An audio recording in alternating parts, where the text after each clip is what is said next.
নম্বর form বাইরের আউটসাইডারদের ভোটারদের নিয়ে পদ্ম ফুলের বস্তা দিয়ে বাইরের নাম ঢোকাচ্ছিল।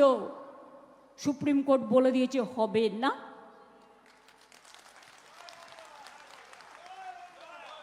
আগে যারা অ্যাডজুডিকেশনে যাদের নাম এখনো ঢোকেনি তাদের অ্যাপিল গ্রহণ করা হবে।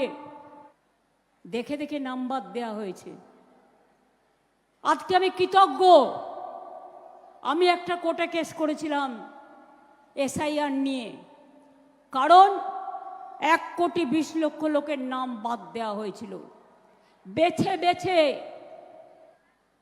মনে রাখবেন, আমি নিজে সুপ্রিম কোর্টে ছুটে গিয়েছিলাম এবং তাই 22 লক্ষ লোকের নাম আমরা ইতিমধ্যেই তুলতে পেরেছি যতটুকু আমি জেনেছি।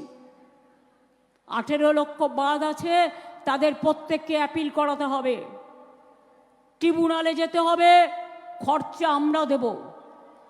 দরখাস্তটা আপনারা করিয়ে নিন লোকালি, খরচা আমরা দেব।